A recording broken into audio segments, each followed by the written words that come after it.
तो mu mu कते road दा कोड़ाम चिटा कते रोड़ में अपनारा हक जुदीम लैद खान दो आम दो 2019 लोकसभा लहारेम लैद 485 जन स्पेशल ड्राइव ते सानताड़ी मीडियम रे शिक्षक नियोग कना बाबू उनको 485 जन को ओकायना उनको तो नियोग कि मंगल ग्रह रे हुई कना इño को जहां हुनकी से फोराम जे अडी मारांग को कईदा नोंकाना कथाम निल ᱧᱟᱢᱮᱫᱟ जुदी सारी गे को कईदा उनको कई गे चेत सारी कथा सारी सारी को रोड़ेदा पुड़ा दो पुड़ा हेंदे दो हेंदे को मेनेदा नोआ गे रागी और जुदी रागी तहेना और जुदी आमा दाबी साना तहेना नितो पर्यन्त आम आजुदिये बुरु आवरिम लेबेदा आजुदिये बुरु रे चेत हुई कना बाम बाड़ाया देवचा पचाम रे तीनां गान हर को लागा डिगलाव को लगी नोआ कथाम चुकुईदा आजुदिये बुरु ना तीनां गान दारे माड़ी मागोआ नोआ कथा बाम लई सदरेदा आम सुर रगे मेनाया वन मंत्री आजुदिये बुरु खन नेवता कते इदी ले लिया आले कथा आजोमा मेनते उनी हिलो गुडू भुगे रे चुकु लेना नोआ कुकलिना तेला उनी मंत्री एम अदा पारगाना सिस्टेम दो रजिस्टर गानोआ से माझी बाबा को रजिस्टर गानोआ माझी बाबा को सिस्टेम से पारगाना को सिस्टेम नो नित खन दो बांग कना ब्रिटिश पीरियड लाहा खन को अदा गमके कुकली 294 हेक्टर रे जुदीम हिजुआ लेखा कते लांग उदु आमा तिने गान दाराय मेना आम तेगे लेखा जमा मे आमे लईदा बिन दारे माते प्रोजेक्ट सम्भव ना दो ओलिक स्वप्न ताड़ाम ते मंगल ग्रह बागा लेखान गल्प हुई करे नवा दो हम जहां ले रोड रुवाड़ा साहाव की आम से बांग नींद जपित जपित कुकुमु रे होना को कथाम उइहरा नवा बा उइहर दो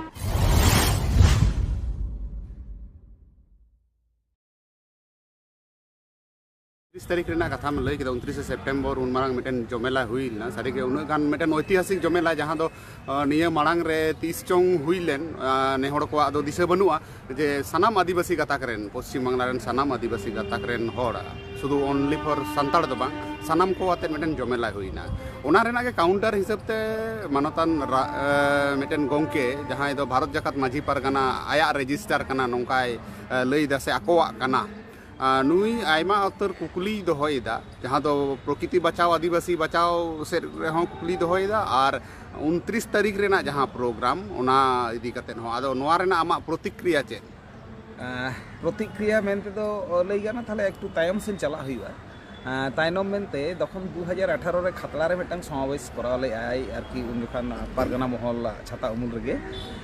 ओना रे इन सेलेट इन ताहे कना बाहरे खन एवं आडी सांगे हड़ आते संगे काते गे आदो उना रेना सुयोग हताव काते परवर्ती काल रे जखन आया गे मिटन कथा ताहे कना बोंगा ओड़ा बोलन जखन दो पानाही दो को बज हटका साव सावते जे राजआरी रे दो तीस आबो बाबन सड़े मेसा नोंकाना से जहां नितो 29 तारीख रे जहां विरुद्ध बन रोड़या उनको कुड़गी को विरुद्ध रे आडी जोर कुल लेका गरजाव काते जहां को कथा लई लिया आदो नितो दो सीता लेका चिदा ओना को कथा गाड़पुज काते बाय लईदा नोवा के मिटन लाटू कुकली और नितो दो उनिया दो मिटन सजे उपरुम ᱧᱟᱢ आकादाय से हताव आकादा आदो ओना दो ओका हराते आया सो इच्छाते से को एम कादिया ओना दा आगे बाड़ाया जे नितो दो उनी दो नितो रूलिंग सरकार रे राज्य सह संपादक कना मिटन आदो ओना लेकाते जहां आज लईदा जे इᱧ दो रजिस्टर संगठन इ मिटन कुकली इन छिन हो होयतो इन हो बइन बाड़ाया जहां बाड़ाय तहन खान लई सदरा जे सोशल ऑर्गेनाइजेशन से सोशल इंस्टीट्यूशन जुदी रजिस्टर हुआ ताहले किन्तु ओना तो सोशल मेनते दो लेखा से बांग नोआ मिटन कुकली तहेना आरकी जहां को बाड़ाय खान लईयापे तबे उनी दो रजिस्टर संगठन लईदा पारगाना सिस्टेम दो रजिस्टर गानोआ से माझी बाबा को रजिस्टर गानोआ माझी बाबा को सिस्टेम से पारगाना को सिस्टेम नो नित खन दो बांग कना ब्रिटिश पीरियड लाहा खन को ताहे कना एवं ताहले उनकुई रजिस्टर को ताहले तो आदो आम दो रजिस्टर संगठन रे लेखाय उनी रजिस्टर कते आया दखल रे इदी दाड़ेया ओना दाड़े अवश्य मेना ताया से क्षेत्र में आज दो नितो दो नेहरा मने हुई कना जे उनी दो रजिस्टर पारगाना महल दो बांग रजिस्टर रूलिंग सरकार शाखा संगठन लेकाते कमीदा एवं एनलुआ कमी होरा हो पालेन दाराय कान होय 2024 रे जहां लोकसभा चुनाव सेटेरोक कना ओना रेना टिकिट भलई बखरा आया मिटन क्षमता जाहिर रेना अनुष्ठान से समावेश कराव किदा जुदी सारिगे दिल से साहस तहेन ताया ताले एकमुखी दाबी को चिदा दहो कदा जहां को दाबी केंद्रीय सरकार विरुद्ध रे ओना को दो चाचाल का इदाय और जहां को दाबी राज्य सरकार विरुद्ध रे ओना को दो मिउ मिउ कते रोड़दा कोड़ाम चिटा कते रोड़ में अपनारा हक जुदीम लैद खान दो आम दो 2019 लोकसभा लहारेम लैद 485 जन स्पेशल ड्राइव ते सानताड़ी मीडियम रे शिक्षक नियोग कना ᱵᱟᱵᱩ ᱩᱱᱠᱩ 485 জন ᱫᱚᱠᱚ ᱚᱠᱟᱭᱮᱱᱟ ᱩᱱᱠᱩ ᱫᱚ ᱱᱤᱭᱟᱹ ᱫᱚ ᱠᱤ ᱢᱚᱝᱜᱚᱞ ᱜᱨᱚᱦᱚ ᱨᱮ ᱦᱩᱭ ᱠᱟᱱᱟ ᱤᱧᱦᱚᱸ ᱠᱩᱠᱞᱤᱧ ᱫᱚᱦᱚᱭᱮᱫᱟ ᱛᱟᱦᱞᱮ ᱱᱤᱛᱚᱜ ᱟᱨᱚ ᱚᱱᱟ ᱥᱯᱮᱥᱟᱞ ᱴᱨᱟᱭᱤᱵ ᱨᱮᱱᱟᱜ ᱠᱟᱛᱷᱟᱢ ᱞᱟᱹᱭᱫᱟ ᱪᱤᱠᱟᱹᱛᱮ ᱟᱨᱦᱚᱸᱢ ᱞᱟᱹᱭᱮᱜᱼᱟ ᱡᱟᱦᱟᱸᱭ ᱠᱚᱠᱚ ᱱᱤᱭᱳᱜ ᱟᱠᱟᱱᱟ ᱩᱱᱠᱩ ᱫᱚ ᱵᱟᱝᱢᱟ ᱥᱟᱱᱛᱟᱲᱤ ᱛᱮ ᱨᱚᱲ ᱵᱟᱠᱚ ᱵᱟᱲᱟᱭᱟ ᱚᱱᱟ ᱱᱤᱭᱳᱜ ᱠᱚᱢᱤᱴᱤ ᱨᱮ ᱡᱟᱹᱱᱤᱡ ᱟᱢ ᱦᱚᱢ ᱛᱟᱦᱮᱸ ᱠᱟᱱᱟ ᱛᱟᱦᱞᱮ ᱫᱟᱭ ᱫᱚ ᱟᱢᱟᱜ ᱦᱚᱸ ᱩᱱᱠᱩ ᱵᱤᱱ ᱥᱟᱱᱛᱟᱲ ᱦᱚᱲ ᱠᱚ ᱵᱟᱲᱟᱭᱟ ᱩᱱᱠᱩ ᱱᱤᱭᱳᱜ ᱠᱮᱫ ᱠᱚᱣᱟ ᱪᱮᱫᱟᱜ ᱥᱟᱶ ᱥᱟᱶᱛᱮ ᱟᱨᱦᱚᱸ ᱢᱤᱫᱴᱟᱝ ᱠᱩᱠᱞᱤ ᱛᱟᱦᱮᱱᱟ ᱡᱮ ᱟᱢ ᱡᱟᱦᱟᱸ ᱦᱩᱢᱠᱤ ᱥᱮ ᱯᱷᱳᱨᱟᱢ ᱡᱮ ᱟᱹᱰᱤ ᱢᱟᱨᱟᱝ ᱠᱚ ᱠᱟᱹᱭᱫᱟ ᱱᱚᱝᱠᱟᱱᱟᱜ ᱠᱟᱛᱷᱟᱢ ᱧᱮᱞ ᱧᱟᱢᱮᱫᱟ ᱡᱩᱫᱤ ᱥᱟᱹᱨᱤ ᱜᱮᱠᱚ ᱠᱟᱹᱭᱫᱟ ᱟᱫᱚ ᱩᱱᱠᱩᱣᱟᱜ ᱠᱟᱹᱭ ᱜᱮ ᱪᱮᱫ ᱥᱟᱹᱨᱤ ᱠᱟᱛᱷᱟ ᱥᱟᱹᱨᱤ ᱥᱟᱹᱨᱤ ᱠᱚ ᱨᱚᱲᱮᱫᱟ ᱯᱩᱸᱰᱟᱜ ᱫᱚ ᱯᱩᱸᱰ ᱦᱮᱸᱫᱮᱭᱟᱜ ᱫᱚ ᱦᱮᱸᱫᱮ ᱠᱚ ᱢᱮᱱᱮᱫᱟ ᱱᱚᱣᱟ ᱜᱮ ᱠᱤ ᱨᱟᱹᱜᱤ ᱟᱨ ᱡᱩᱫᱤ ᱨᱟᱹᱜᱤ ᱛᱟᱦᱮᱱᱟ ᱟᱨ ᱡᱩᱫᱤ ᱟᱢᱟᱜ ᱫᱟᱵᱤ ᱥᱟᱱᱟ ᱛᱟᱦᱮᱱᱟ ᱱᱤᱛᱚᱜ ᱯᱚᱨᱡᱚᱱᱛᱚ ᱟᱢ ᱟᱡᱚᱫᱤᱭᱟᱹ ᱵᱩᱨᱩ ᱟᱹᱣᱨᱤᱢ ᱞᱮᱵᱮᱫᱟ ᱟᱡᱚᱫᱤᱭᱟᱹ ᱵᱩᱨᱩ ᱨᱮ ᱪᱮᱫ ᱦᱩᱭᱩᱜ ᱠᱟᱱᱟ ᱵᱟᱢ ᱵᱟᱲᱟᱭᱟ ᱫᱮᱣᱪᱟ ᱯᱟᱪᱟᱢ ᱨᱮ ᱛᱤᱱᱟᱹᱜ ᱜᱟᱱ ᱦᱚᱲ ᱠᱚ ᱞᱟᱜᱟ ᱰᱤᱜᱞᱟᱹᱣ ᱠᱚ ᱞᱟᱹᱜᱤᱫ ᱱᱚᱣᱟ ᱠᱟᱛᱷᱟᱢ ᱪᱩᱠᱩᱭᱮᱫᱟ ᱟᱡᱚᱫᱤᱭᱟᱹ ᱵᱩᱨᱩ ᱨᱮᱱᱟᱜ ᱛᱤᱱᱟᱹᱜ ᱜᱟᱱ ᱫᱟᱨᱮ ᱢᱟᱹᱲᱤ ᱢᱟᱜᱚᱜᱼᱟ ᱱᱚᱣᱟ ᱠᱟᱛᱷᱟ ᱵᱟᱢ ᱞᱟᱹᱭ ᱥᱚᱫᱚᱨᱮᱫᱟ ᱟᱢ ᱥᱩᱨ ᱨᱮᱜᱮ ᱢᱮᱱᱟᱭᱟ ᱵᱚᱱᱚ ᱢᱚᱱᱛᱨᱤ ᱟᱡᱚᱫᱤᱭᱟᱹ ᱵᱩᱨᱩ ᱠᱷᱚᱱ ᱱᱮᱣᱛᱟ ᱠᱟᱛᱮ ᱤᱫᱤ ᱞᱮᱫ ᱞᱮᱭᱟ ᱟᱞᱮᱭᱟᱜ ᱠᱟᱛᱷᱟᱭ ᱟᱸᱡᱚᱢᱟ ᱢᱮᱱᱛᱮ ᱩᱱᱤ ᱦᱤᱞᱳᱜ गुडू भुगाᱹᱜ ᱨᱮᱭ ᱪᱩᱠᱩ ᱞᱮᱱᱟ ᱱᱚᱣᱟ ᱠᱩᱠᱞᱤ ᱨᱮᱱᱟᱜ ᱛᱮᱞᱟ उनी मंत्री एम ᱟᱫᱚ ᱟᱯᱮ ᱢᱟᱯᱮ ᱨᱟᱡᱽᱱᱤᱛᱤ ᱚᱱᱟ ᱠᱚ ᱟᱱᱫᱳᱞᱚᱱ ᱫᱚ ᱟᱯᱮ ᱫᱚ ᱯᱷᱚᱞᱥ ᱯᱮ ᱟᱱᱫᱳᱞᱚᱱ ᱮᱫᱟ ᱱᱚᱝᱠᱟ ᱩᱱᱤ ᱠᱟᱛᱷᱟᱭ ᱢᱮᱱᱫᱟ ᱟᱯᱮ ᱚᱸᱰᱮ ᱵᱤᱡᱮᱯᱤ ᱢᱤᱫᱴᱮᱱ ᱨᱟᱡᱽᱱᱳᱭᱛᱤᱠ ᱫᱚᱞ ᱱᱩᱭ ᱯᱮ ᱯᱨᱚᱛᱤষ্ঠিᱛᱚᱭ ᱠᱟᱱᱟ बीजेपी रे प्रतिष्ठित है आदो जहाँ कि बीजेपी टिकिट ते लोकसभा से विधानसभा से आरो जहाँ को पंचायत को जिला परिषद को जहाँ को हुईना जहाँ को कैंडिडेट लेनखान दो आदो उनको ᱧᱩᱛᱩᱢ कटी सरासरि सदरा ताले जतक्षण भलिया जे अकय बीजेपी ये कना एकदम सोझे कथा आदिवासी को दाबी दाबा निरपेक्ष भागते कोड़ाम छिटा काते राजमणि रोड को लैया काते जलनेम अइकवेदा जहाँ आम बाम रोड दाड़े कना रोड सानायत मेया होयतो किंतु नितो दो मिटांग रंग भितर रे बोलो बखान ते कटी मिमिउ कतेम रोडेदा नोवा गे सारी गे जुदी आमेम ताहे कोआ ताले एन हिलो आमा गला ओका लेका हुई कोआ ओना रेना दिसे एखोनो मेना गे खातड़ा ना जनसभा रे ᱟᱫᱚ ᱡᱩᱫᱤ ᱩᱫᱽᱫᱷᱟᱹᱨ ᱫᱟᱲᱮᱭ ᱠᱚᱣᱟ ᱛᱟᱦᱞᱮ ᱟᱯᱮ ᱫᱚ ᱵᱟᱝᱯᱮ ᱫᱟᱲᱮᱭ ᱠᱚᱣᱟ ᱟᱯᱮ ᱱᱤᱛ ᱯᱚᱨᱡᱚᱱᱛᱚ ᱪᱮᱫ ᱦᱚᱸ ᱵᱟᱯᱮ ᱠᱟᱹᱢᱤ ᱠᱟᱫᱟ ᱱᱩᱭ ᱫᱮᱣᱪᱟ ᱯᱟᱪᱟᱢᱤ ᱠᱷᱚᱱ ᱦᱚᱸ ᱢᱮᱱᱟᱭᱟ ᱱᱩᱭ ᱜᱚᱝᱠᱮ ᱟᱨ ᱟᱢ ᱟᱡᱚᱫᱤᱭᱟᱹ ᱵᱩᱨᱩ ᱚᱱᱠᱟ ᱵᱷᱟᱵᱮ ᱞᱟᱹᱲᱦᱟᱹᱭ ᱨᱮ ᱡᱚᱲᱤᱛᱚ ᱢᱮᱱᱟᱜ ᱢᱮᱭᱟ ᱛᱟᱦᱞᱮ ᱟᱯᱮ ᱱᱤᱛ ᱯᱚᱨᱡᱚᱱᱛᱚ ᱠᱤ ᱥᱟᱜᱨᱤ ᱜᱮ ᱪᱮᱫ ᱦᱚᱸ ᱵᱟᱯᱮ ᱠᱟᱹᱢᱤ ᱫᱟᱲᱮ ᱠᱟᱣᱫᱟ ᱟᱫᱚ ᱚᱱᱟ ᱫᱚ ᱩᱱᱤ ᱜᱮ ᱢᱟᱭ ᱠᱟᱹᱢᱤᱭᱟ ᱟᱡ ᱜᱮ ᱛᱮᱞᱟ ᱞᱮᱠᱟ ᱛᱮᱫᱚ ᱛᱟᱦᱞᱮ ᱠᱟᱜᱚᱡᱽ ᱯᱚᱛᱨᱚ ᱠᱚ ᱩᱫᱩᱜ ᱦᱩᱭᱩᱜᱼᱟ ᱮᱠ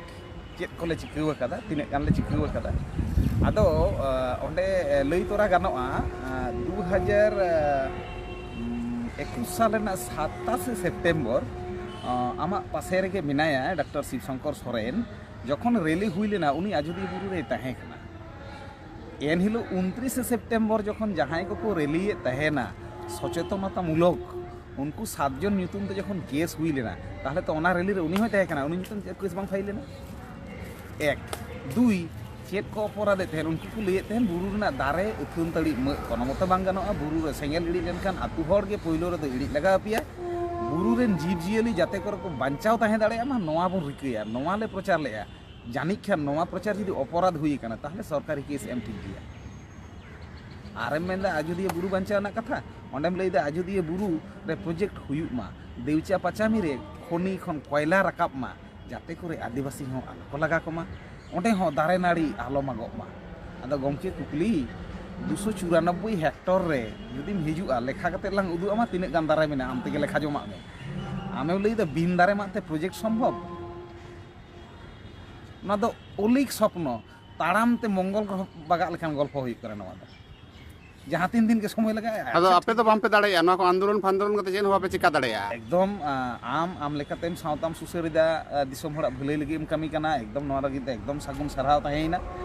और जतो कोते बन चेष्टाया आले होले चेष्टाया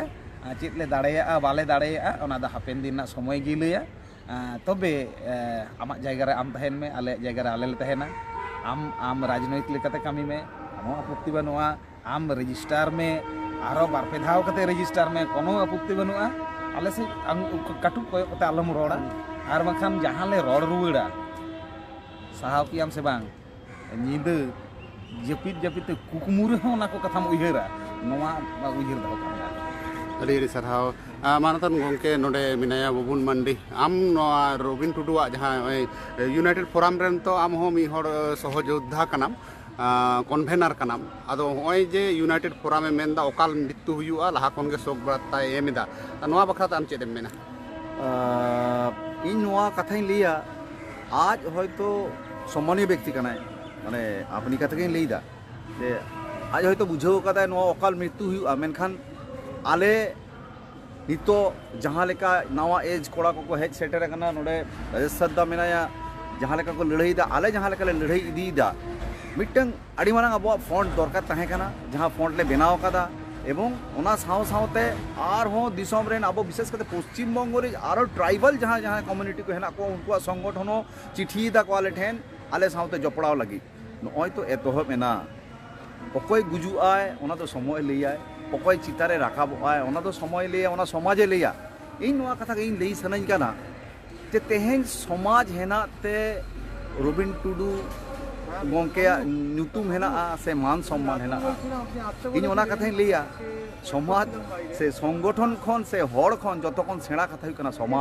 समाज जदि हेना ताले इना उपरुम हेना आ तेहेन जहां मनेदा जे समाज रेना मिटंग संगठन अकाल मृत्यु हुआ ताहले कि आज निजेरा अकाल मृत्यु रेना कथा बाय लैदा तो ओना इया रेना हेना पालेनो तबे इनी लिया भूल भ्रांति जखन संसार लाटुआ कम बेसी हुयुग गया ओना सानाम जायगा रे बन नेल दाड़ेया मेनखान ओनागे भागी संसार को लिया से भागी गार्जियनशिप को लिया जहाँ ओना संसार रेना जहाँ कम बेसी भूल भ्रांति जहाँ गार्जियन हेना को जहाँ आबोरिन लाटू लाटू पद रे दुड़ुब काना को उनको जुदी ओना जायगा ठीक ठाक काते आरो सामांग रे आगु काते नोआ संगठन लाहासेन को इदिया तेहेई नोआ कथाई लई दाड़ेया काना माने चेटा आती लई दाड़ेया काना हापेन दिन नोआ आदिवासी संगठन जहाँ यूनाइटेड फोराम ऑल आदिवासी जहाँ अब हेना ओना आगामी दिन किन्तु पथे प्रदर्शना एवं जहाँ रेना आगाज 29 तारीख कोलकाता रेना रानी रासमणि रोड रे हुई काना एवं नोआ नोडे तो बांगा राज्य सरकार तो बांगा केंद्रीय सरकार होले लड़ा होचोया नोआ तो कम से कम इ नोआ इया उम्र ते मांग रहे हो जहाँ हिजू काना को हापेन दिन अब समाज रे नोआ नोआ आबोरेन पोपोंगड़ा जहाँ को हिजू काना उनको को लई दाड़ेया जे बाबा तको कि दादा तको कि काका तको कि बोया तको निजेरा समाज बांचाव लगी निजेरा हक आइदार बांचाव लगी लड़ाई लेदा को संगठन को बनाव लेदा जहाँ बो नेल कदा अब बाबा तिलका माजी जबड़ा पहाड़ी खन एहब कते ओना मायांग अब हड़मो रे हेना एवं आपेन दिन नुको उयहर माको तेहेन जहाँ को हा चामचागिरी इदा को ओना जायगा खन हांडे हो जायगा बाको नामा एवं समाज रे हो जायगा बाको नामा मेनखान सानाम गे गुरु गंके कना को सानाम गे मान सम्मान निजेरा जायगा रे हेना जहाँ जहाँ लेका कमी दाड़े कना कमी माको आले आले लेकाले दाड़े जहाँ लेकाले दाड़े उनका आपे दो नुई सरकार बदनामे लगी नोआ को दो पे करधनी दा नोंकाना हो मेटे नफास नेमो कना माने ओकोय लई होचोय दा नुई ना तो रबिन टुडू गंके लई दा जहाँ करे आपे पे आंदोलन दा अच्छा ओना करे आपे एटा एटा सरकार पश्चिम और उद्धार दाड़े बोन खान ममता बनर्जी और अभिषेक बनर्जी किन उद्धार दाड़े बोना आपे बीजेपी सरकार पे प्रतिष्ठित ना पे मिटन पे परिकल्पना नोआ दो आकिना बक्तव्य हुई दाड़े आकिना दृष्टिभंगीते जहाँ तिकिना ᱧᱩᱛᱩᱢ किन लई केदा मान्यगण्य जहाँ किन उनकिन किन उद्धार दाड़े आकिना हयतो बुद्धिते से आकिना पतियोते मेनखान तेहेन जदि आबो अयोध्या पहाड़ जहाँ माने उन जंगल ध्वंस कना दादा तक ओंडे हेना को देवची पाछे भी ओंडे उच्छेद कना को जायगा जमी खन एहब कते आबो जहाँ इको फ्रेंडली जहाँ जायगा जो नष्ट होदा को ओना विरुद्ध रे जदि रोड अब आदिवासी को जायगा खन आदिवासी को लगा होचो कना जहाँ हजार हजार बछर धारते हेना बोना तेहेन उन्नयन ᱧᱩᱛᱩᱢ ते ओंडे खन आबो बन लगा होचो कना दाल तल होचो कना बन ओना जायगा जदि आबो बन प्रतिबादा ओना जदि सारी कथा बन लिया ओना जदि सरकार बदनाम हुई कन हुईवा मेनखान निजा डेमोक्रेटिक राइट कना इना विरुद्ध रे जहाँ कामी हुआ समाज विरुद्ध रे जहाँ कामी हुआ रेंगेज हड़ा विरुद्ध रे जहाँ कामी हुआ अब मिटन दायित्वशील व्यक्ति हुई कते अब नोआ रेना आवाज दबो राखा आदिवासी समाज से अब संताल समाज चेत वार्ता माकुआ united forum of all Adivasi organisation पास्टा से नोआ आदिवासी समाज से संताल समाज दो बांग इन नोआ कथाई ले चोयदा तेहें जहाँ जहाँ संगठन सानाम आदिवासी को गे खाली नोआ नोआ अब वेस्ट बेंगल तो बांग सानाम भारत बर्षे आदिवासी को मेता को कना जे आपनारा सबाई संगठित हन এই প্রকৃতি সময় এসেছে সংগঠিত না হই আগামী দিন আমাদের জায়গা আমাদের জমি আমাদের বাসস্থান থেকে আমাদের ঘাড় ধাক্কা দিয়ে উচ্ছেদ করে দেবে শুধুমাত্র কিছু কর্পোরেট লোকেদের জন্য তখন না থাকবেন আপনি না থাকবো আমি অতএব সবাই একত্রিত হন এবং এর বিরুদ্ধে যে হুল নিউজ দেখছেন আমি বলবো তার মাধ্যমে আবার আমরা সবাই মিলে বলবো এই হুল নিউজ যারা দেখছেন সবাই মিলে আসুন আবার একবার সেই হুলের জায়গায় এগিয়ে যাই সবাইকে নমস্কার সবাই ভালো থাকবেন।